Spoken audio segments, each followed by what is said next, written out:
दूध की रानी किस पशु को कहते हैं? गाय तथा भैंस का गर्भकाल कितना होता है? रेगिस्तान का फ्रिज किस पशु को कहते हैं? कौन सी भेड़ भारत की सरताज कहलाती है? जी हाँ, नमस्कार दोस्तों।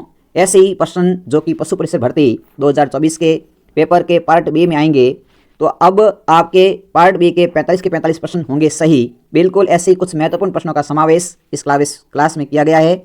तो एक बार आप क्लास के साथ बने रहें और ऐसे खास प्रश्नों के बारे में जानकारी हासिल करें। चलिए मित्रों, शुरू करते हैं। आज का पहला क्वेश्चन जो आपकी स्क्रीन पर है कि बिनोले में टॉक्सिन होता है।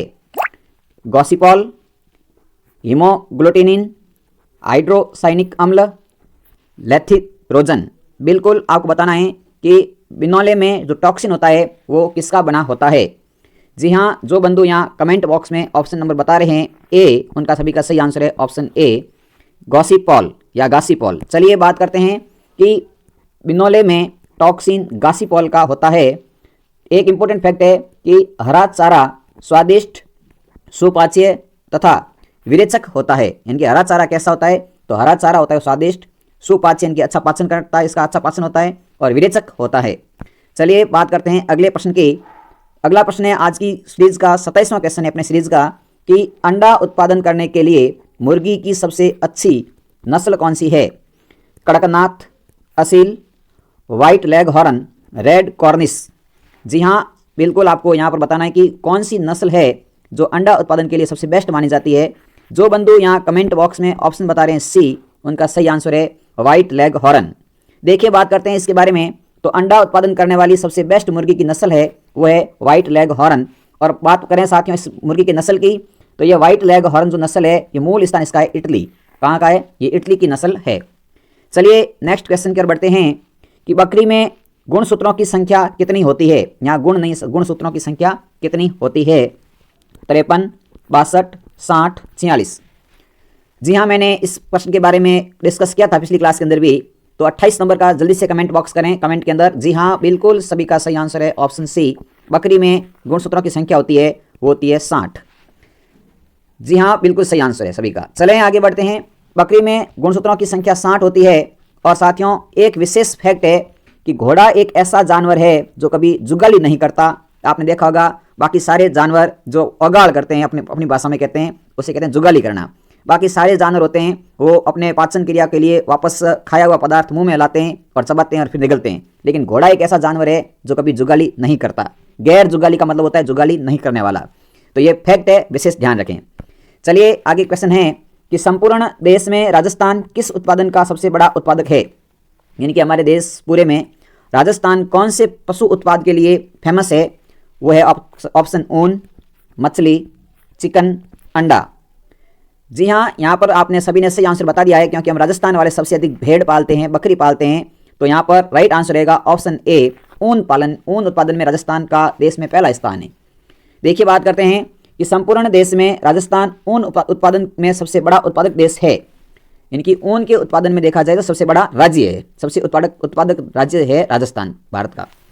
चलिए आगे बात करते हैं कि गाय के मांस को क्या कहते हैं? तो साथियों गाय का जो मांस होता है उसे बीफ कहा जाता है। तो ध्यान रखें, क्वेश्चन पूछा जा सकता है कि गाय के मांस को क्या कहा जाता है? तो बीफ कहते हैं, बीफ। चलिए आगे बढ़ते हैं। अगला क्वेश्चन है आज की सीरीज का 30वां क्वेश्चन है कि गाय को ब्याने के कितने दिन के भीतर ही गर्भ धारण कर लेना चाहिए?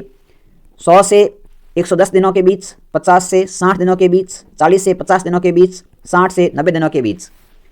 जी हाँ, बिल्कुल यहाँ गाय के ब्याने के कितने दिन बाद वापस इन्हें गर्भ धारण कर लेना चाहिए? जी हाँ, बिल्कुल सही आंसर बता रहे हैं जो बंधु ऑप्शन डी बता रहे हैं, उनका सभी का सही आंसर है ऑप्शन डी। यानी कि जब गाय ब्याह जाती है तो 60 से 90 इनकी 2 से 3 महीने के भीतर वापस उसे गर्भ धारण करवा लेना चाहिए। आगे बात करते हैं कि देखिए गाय को ब्याने के 60 से 90 दिन के भीतर ही गर्भ धारण कर लेना चाहिए। जैसे मादा पशु जैसे गाय भैंस के मध्यकाल प्रारंभ होने के 12 घंटे बाद गर्भीय करवाएं।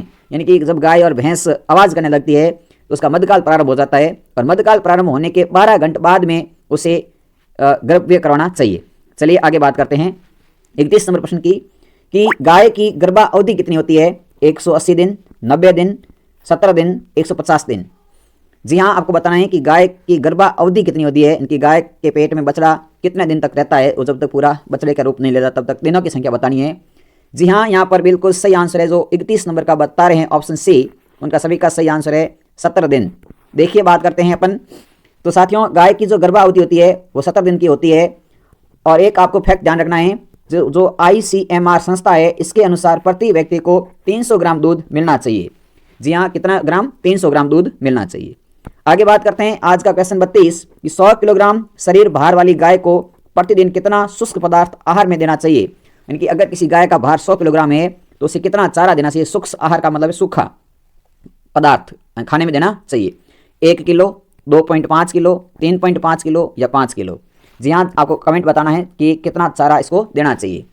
चलिए 32 नंबर का जो बंधु ऑप्शन बता रहे हैं बी, उनका सभी का सही आंसर है ऑप्शन नंबर बी, 2.5 किलो। बिल्कुल राइट आंसर है ऑप्शन बी। चलिए आगे बढ़ते हैं, तो देखिए 100 किलोग्राम शरीर के भार वाली गाय को प्रतिदिन 2.5 किलो शुष्क पदार्थ आहार में देना चाहिए। एक भैंस को 2.5 लीटर दूध पर 1 किलो उत्पादन दाना अधिक देना चाहिए। यानी कि जब 2.5 लीटर भैंस दूध देती है तो उसे 1 किलो दाना देना चाहिए। आगे बात करते हैं कि मुर्गियों के सूजों में किस विटामिन की कमी से वर्दी सिकुड़ जाती है। यानी कि कौन सा विटामिन है जिसकी कमी से मुर्गियों के जो सूजे होते हैं उनकी वर्दी सिकुड़ जाती है? Vitamin A, vitamin B, vitamin C, vitamin D. जी हाँ, 33 का आंसर बता रहे हैं। तो यहाँ पर बिल्कुल सही आंसर है vitamin D, option number D बिल्कुल सही है यहाँ पर कि विटामिन डी की कमी से मुर्गियों के जो सूजे होते हैं उसकी वर्दी सिकुड़ जाती है। देखिए बात करते हैं कि मुर्गियों के सूजों में विटामिन डी की कमी से इसकी वर्दी सिकुड़ जाती है। और एक ध्यान रखना साथियों, एक कुबड़ वाले भारतीय ऊंट का प्राणी शास्त्रीय नाम इसका है वह कैमेलस ड्रोमोडेरियस। यानी कि आपको कह दे ऊंट का रासायनिक नाम या शास्त्रीय नाम क्या है, तो वह कैमेलस ड्रोमोडेरियस। शास्त्रीय नाम ध्यान रखें, ये देखो नया शब्द है शास्त्रीय नाम। यानी कि एक कुबड़ वाले भारतीय ऊंट का प्राणी है, उसका शास्त्रीय नाम होता है कैमेलस ड्रोमोडेरियस। चलें आगे बढ़ते हैं। अगला क्वेश्चन है कि एट्रेसिया रेक्टी से तात्पर्य क्या है। इनकी जो ये नाम लिखा है एट्रेसिया रेक्टी, इसका क्या अर्थ है? इस ऑप्शन है कि प्राणी शरीर के दोनों तरफ का लकवा होना, प्राणी में कोई प्राकृतिक छिद्र अनुपस्थित होना, पशुओं का झुंड या एक जीवाणु जनित रोग। यानी कि है क्या चीज़ है? जी हाँ, 34 नंबर का कमेंट कर रहे हैं, उनका सभी का सही आंसर है ऑप्शन नंबर बी, बिल्कुल सही आंसर है। देखिए बात करते हैं, एट्रेसिया रेक्टी का तात्पर्य है कि प्राणी में कोई प्राकृतिक छिद्र अनुपस्थित होना। यानी कि जो प्राणी होते हैं जो उनके प्राकृतिक जो छिद्र होते हैं उनमें से कोई छिद्र एक अनुपस्थित होता है तो उसे कहते हैं एट्रेसिया रेक्टिया या रेक्टी। देखिए साथियों बात करते हैं, बकरियां, भेड़, चिंकारे, मृग, गाय, भैंस आदि जो है वो बकरी, मृग, बोवड़ी कुल के पशु है। कौन से है? तो ये सारे के सारे ध्यान रखें, ये बकरी, मृग, बोवड़ी कुल के पशु है, बोवड़ी कुल के, बोविडी। ठीक है, ध्यान रखें। हाँ चलें आगे बढ़े। चलो अगला आपके सामने है कि अफ्रीकन हॉर्स सिपनेस रोग का अन्य नाम क्या है? जल्दी से कमेंट करें 35 का। बिल्कुल यहाँ 35 पर जो ऑप्शन बी बता रहे हैं उनका सभी का सही आंसर है ऑप्शन नंबर बी। आगे बढ़ते हैं, तो देखिए बात करते हैं, अफ्रीकन हॉर्स सिपनेस रोग का अन्य नाम है वह इक्विन पेलेंगियो। वर्तमान में पशुओं की सबसे महत्वपूर्ण रोग है। इनके वर्तमान में पशुओं में जो सबसे अधिक रोग होता है उसका नाम है FMD, खुरपका मुंह पका रोग। क्या नाम इसका? खुरपका मुंह पका रोग, जिसे कहते हैं FMD। आगे बात करते हैं अगले प्रश्न की, तो राजस्थान में सबसे कम पशु किस जिले में पाए जाते हैं? बांसवाड़ा, पाली, जैसलमेर, धौलपुर। जी हाँ, यहाँ बंधु ऑप्शन जो डी लॉक कर रहे हैं उनका सभी का सही आंसर है ऑप्शन डी, धौलपुर में सबसे कम पशु पाए जाते हैं। 36 नंबर का सही आंसर है डी। आगे बात करते हैं, देखिए राजस्थान में सबसे कम पशु धौलपुर जिले में पाए जाते हैं। राजस्थान में सबसे कम पशु घनत्व की बात करें तो जैसलमेर जिले का है। पशु कम पूछे तो धौलपुर और पशु घनत्व पूछे तो है जैसलमेर। चलिए आगे बढ़ते हैं कि बहते रक्त को रोकने वाली दवा कहलाती है। बहते रक्त को रोकने वाली दवा क्या कहलाती है? जीवाणु प्रतिरोधी, सामक, स्तंभक, निचेतक। जी हाँ, आपको बताना है बहते रक्त को रोकने वाली दवा कौन सी है। इसका सही आंसर जो बंधु बता रहे हैं वो सही है ऑप्शन सी, रक्तंबक। बहते रक्त को रोकने वाली दवा को कहते हैं स्तंभक कहलाती है। और पशुपालन में सामान्यतः प्रयोग ली जाने वाला एंटीसेप्टिक वो है फिनाइल। इनकी जो पशुपालन का प्रयोग करते हैं एंटीसेप्टिक जो केमिकल रसायन काम लेते हैं उसका नाम है फिनाइल। चलिए आगे बात करते हैं, पशुओं की आयु ज्ञात करने का सबसे अच्छा तरीका क्या है? यानी कि अगर कोई पशु कितने साल का है या उसकी आयु देखनी है तो उसके लिए कौन सी चीज़ हम देखेंगे? उसके दांतों को देखेंगे, उसके शरीर की दशा देखेंगे, उसके खुर देखेंगे या उसके सींग देखेंगे? किसको देखकर बता सकते हैं कि पशु की आयु कितनी हो सकती है? बिल्कुल यहाँ पर बंधु जो बता रहे हैं 38 नंबर का ऑप्शन नंबर 1 उनका सभी का सही आंसर है, ऑप्शन नंबर 1। दांतों को देख के बता सकते हैं कि पशु की आयु क्या है। तो देखिए पशु की आयु ज्ञात करने का सबसे अच्छा तरीका है उसके दांत। भारत में साथियों बात करें तो 69 से 70% जनसंख्या है वो कृषि पर निर्भर है। भारत की कितने परसेंट जनसंख्या, तो 79 से 70% जनसंख्या है वो अभी भी कृषि पर निर्भर है। आगे बात करते हैं 39 नंबर प्रश्न की कि कौन सी भेड़ भारत की सरताज कही जाती है। जी हाँ, आपने थंबनेल पे पढ़ा होगा कि कौन सी भेड़ है जो भारत की सरताज कहलाती है। ऑप्शन है कराकुल, लोही, मारवाड़ी, नेलोर। जी हाँ, यहाँ पर सही आंसर है ऑप्शन नंबर बी, लोही भेड़ को भारत की सरताज कहते हैं। कौन सी, लोही। देखिए बात करते हैं लोही भेड़ भारत की सरताज कहलाती है। बात करते हैं साथियों बकरी, भेड़, गाय और भैंस ये सभी जुगाली करने वाले पशु है, यानी कि ये सभी के सभी औगाड़ करते हैं, पेट से खाना वापस मुंह में लाते हैं और चबाते हैं, जिसे कहते हैं जुगाली करना। आगे बात करते हैं 40 नंबर प्रश्न की कि बीकानेरी नस्ल के ऊंट की जमीन से थुई तक की ऊंचाई कितनी होती है। यानी आपने देखा होगा बीकानेरी ऊंट के बारे में पढ़ा है, ऊंट की नस्ल है बीकानेरी। आपको बताना है कि ऊंट के जो थुई होती है इस थुई से ले और जमीन की जो ऊंचाई है ये कितनी है, ये चीज आपको बतानी है। तो जल्दी से कमेंट करें। ऑप्शन है 10 से 12 फीट, 3 से 4 फीट, 7 से 9 फीट और 12 से 14 फीट। जी हाँ, यहाँ पर 40 नंबर का सही आंसर है ऑप्शन नंबर 1, बिल्कुल ए सही है। लगभग 10 से 12 फीट ये ऊंचाई होती है। देखिए बात करते हैं इसके बारे में। फैक्ट है कि बीकानेरी नस्ल के ऊंट की जमीन से थुई तक की ऊंचाई होती है और 10 से 12 फीट की होती है और बीकानेरी ऊंट की नस्ल मुख्यतः बीकानेर में पाई जाती है। आगे बात करते हैं अगले प्रश्न की कि पशुओं में अरंडी के तेल का प्रयोग किस रूप में किया जाता है। इनकी कभी कभार पशुओं को हम अरंडी का तेल देते हैं, तो क्यों देते हैं? दर्द निवारक के लिए देते हैं, दस्तावर के लिए देते हैं, प्रतिजैविक के लिए देते हैं या ज्वर रोधी के लिए देते हैं। बिल्कुल आपको इस कमेंट प्रश्न बताना है 41 का कि हम पशुओं को अरंडी का तेल क्यों देते हैं, ये किस काम आता है। तो साथियों इसका सही आंसर है ऑप्शन बी, दस्तावर के लिए हम अरंडी का तेल देते हैं। क्या होती है दस्तावर? देखिए बात करते हैं कि पशुओं में अरंडी के तेल का प्रयोग दस्तावर के रूप में किया जाता है। यानी जब पशु के पेट ज़्यादा गड़बड़ हो जाते हैं, इनकी बार बार उसका पेट खराब हो जाता है, तो हम अरंडी का तेल देते हैं जिससे उसका पेट ठीक हो जाता है, जिसे हम कहते हैं दस्तावर, दस्त लगना। और पशुओं में जो प्लेग रोग होता है साथियों वो विषाणु से फैलता है और पशुओं में प्लेग रोग होता है विषाणु जनित रोग है, ये भी ध्यान रखें। आगे बात करते हैं कि भारतीय गायों में यवनावस्था होती है। इनकी भारत की गाय उस कब यवनावस्था में कब आती है? जब वो 16 माह की हो जाती है, जब 32 माह की होती है, जब 8 माह की होती है या 24 माह की होती है। जी हाँ, आपको बताना है 42 नंबर का सही आंसर। बिल्कुल यहाँ पर 42 का राइट आंसर है ऑप्शन डी, बिल्कुल सही आंसर है ऑप्शन डी। यहाँ पर जो बता रहे हैं बंधु 24 माह उनका सही आंसर है कि जब गाय 24 माह की इनकी 2 वर्ष की तब उसका यवना अवस्था शुरू हो जाती है। 2 वर्ष के अंदर जब गाय का गाय की जो टोगड़की कहते हैं अपन उसको, जब 2 साल की हो जाती है तो उसे यवना अवस्था मानी जाती है।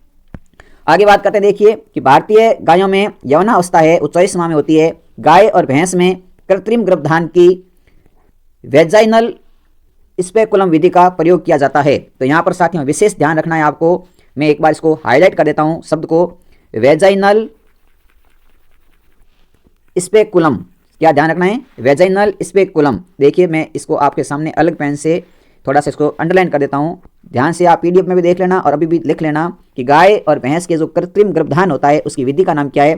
तो विधि का नाम है वेजाइनल स्पेकुलम। ये पूछा जा सकता है प्रश्न, मोस्ट इंपोर्टेंट प्रश्न है वेजाइनल स्पेकुलम। ठीक है, चलिए आगे बात करते हैं नेक्स्ट प्रश्न की। सर्वप्रथम मनुष्य द्वारा पशुओं को पालने का उद्देश्य क्या था? इनके सबसे पहले जब मनुष्य ने पशु पालना शुरू किया था उस समय उसका उद्देश्य क्या था? भोजन प्राप्त करना था, सवारी हेतु, वस्त्र प्राप्त हेतु या बोझा ढोना? इनके सबसे पहले मनुष्य ने पशु पालने का कारण क्या था उसका? तो सही आंसर है यहाँ पर ऑप्शन नंबर 43 का ए, बिल्कुल सबसे पहला कारण था उसका भोजन प्राप्त करना। देखिए सर्वप्रथम मनुष्य ने पशुओं का पालन किया था, उसका उद्देश्य था भोजन प्राप्त करना। और फिर आता है कि मनुष्य द्वारा पशु पालने का काम है ईसा से 6000 पूर्व से पशु पाले जाते हैं। इनकी कब से पालना मनुष्य पशु पालना शुरू कर दिया है? तो ईसा जो था वो ईसा से 6000 वर्ष पूर्व उन्होंने पशु पालने मनुष्य ने शुरू कर दिए थे। आगे बात करते हैं कि बकरी की कौन सी नस्ल को दूध की रानी कहते हैं? बिल्कुल दूध की रानी कहते हैं बकरी को। किसको कहते हैं? बकरी को। दूध की रानी तो बकरी को कहते हैं, लेकिन वो नस्ल कौन सी है? ऑप्शन है सानेन, जमनापारी, बिट्टल, टोगन वर्ग।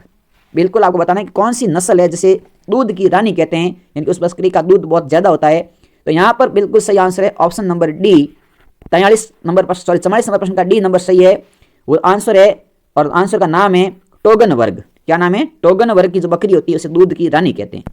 देखिए बात करते हैं, बकरी की टोगन वर्ग नस्ल है, इसे दूध की रानी कहते हैं। और ऊंट की गर्भावधि कितनी होती है साथियों? तो ऊंट की गर्भावधि होती है 390 दिन। कितनी होती है? 390 दिन। अगर आप बात करें इसको माह में बदलने की बात करते हैं तो आप 390 के अंदर 30 का लगा दें भाग, तो ये माह बन जाएंगे और 0 से 0 कट जाएगा यहाँ पर और आ जाएगा आपका 13 माह। कितना होता है? तो ऊंट की गर्भावधि कितनी होती है? 390 दिन की होती है। माह पूछे कितना माह आ गया? तो माह आ गया 13 माह। चलिए आगे बात करते हैं कि घावों के उपचार में काम लिया जाता है किसको? एंथलमेटिक्स को, एंटीपायरेटिक को, एंटी डायूरेटिक को या एंटीसेप्टिक को। थोड़े से नाम अटपटे हैं, अच्छे से पढ़ लें। घावों के उपचार में किसको काम लेते हैं? तो 45 नंबर का सही आंसर है एंटीसेप्टिक को। ऑप्शन नंबर डी बिल्कुल यहाँ सही है, आंसर डी बिल्कुल राइट आंसर है। चलिए आगे बढ़ते हैं कि घावों के उपचार में जो प्रयोग होती है उसका नाम है एंटीसेप्टिक। एंटीसेप्टिक। और एक साथियों बात ध्यान रखना, जो पेसिस रोग का वाहक होता है उस वाहक का नाम है कॉक्सीडियम जर्नाई। कॉक्सीडियम जर्नाई ये पेसिस रोग का वाहक है, ध्यान रखें क्या नाम है? कॉक्सीडियम जर्नाई। ठीक है, मोस्ट इंपोर्टेंट फैक्ट है। आगे बात करते हैं 46 नंबर प्रश्न की। सेंगदी पशुओं का असली आमाशय होता है ओमेसस, रुमेन, एम्ब्रोमेजम या रेक्टिकुलम। सेंगदी पशुओं का असली आमाशय होता है। ऑप्शन बताना है 46 का आपको सही आंसर। जी बंधु कमेंट कर रहे हैं, जो सी बता रहे हैं उनका सही आंसर है 46 नंबर का। बिल्कुल देखिए बात करते हैं कि सेंगदी पशुओं का असली आमाशय होता है एम्ब्रोमेजम। एम्ब्रोमेजम। अगला ध्यान रखना है कि पशु आहार में सूखे चारे और हरे चारे का अनुपात कितना होना चाहिए? तो होना चाहिए 1:3।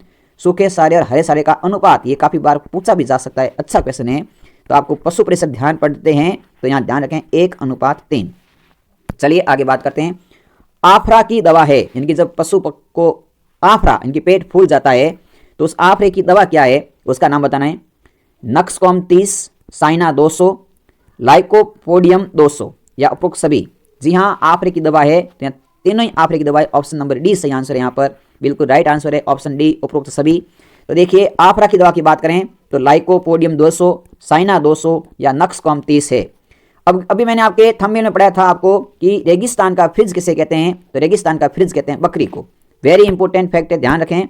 रेगिस्तान का फ्रिज किसे कहते हैं? तो रेगिस्तान का फ्रिज कहते हैं बकरी को, क्योंकि बकरी का दूध अपन किसी भी समय जब भी जरूरत पड़ती है निकाल लेते हैं और दूध नहीं फटे उसको रखने के लिए चाहिए कोल्ड स्थान और कोल्ड स्थान के लिए चाहिए फ्रिज। इसीलिए राजस्थान को बकरी को रेगिस्तान का फ्रिज कहते हैं। राइट आंसर है रेगिस्तान का फ्रिज बकरी। अगला है कि घोड़े के शरीर का तापमान कितना होता है? 38.5 degree Celsius, 37.5 degree Celsius, 38 degree Celsius, 37 degree Celsius.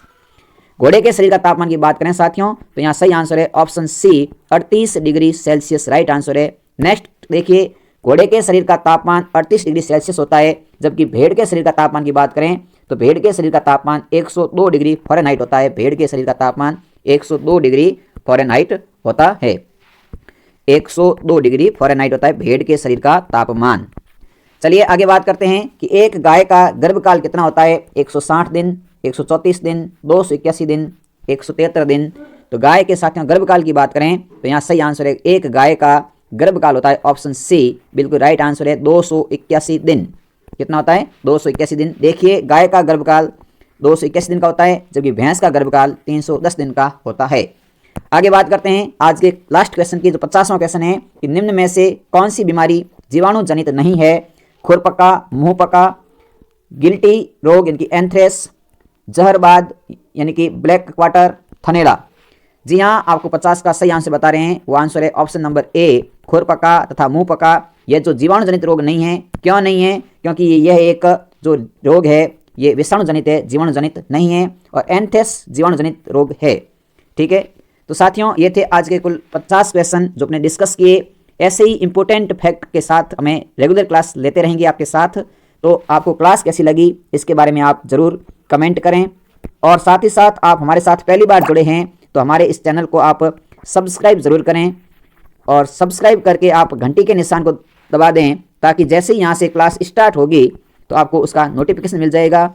साथ ही साथ इसी क्लास प्लेटफॉर्म पर आपको गणित की मैं क्लास देने वाला हूँ, जिसके लिए कुछ PDF वगैरह तैयार की जा रही है, इसलिए समय लग रहा है। जैसे ही यहाँ से मेरे पास कुछ मैटर तैयार हो जाएगा PDF वगैरह टाइपिंग हो जाएगी, तो आपको रेगुलर गणित की क्लास मिलेगी जो बिल्कुल आपको पार्ट ए के अंदर आने वाले क्वेश्चन है गणित के वो कभी भी गलत नहीं करवाएंगे। तो आप हमारे साथ जुड़ें और अच्छे से अपने तैयारी को परखें और आगे बढ़ें। जय हिंद, जय भारत।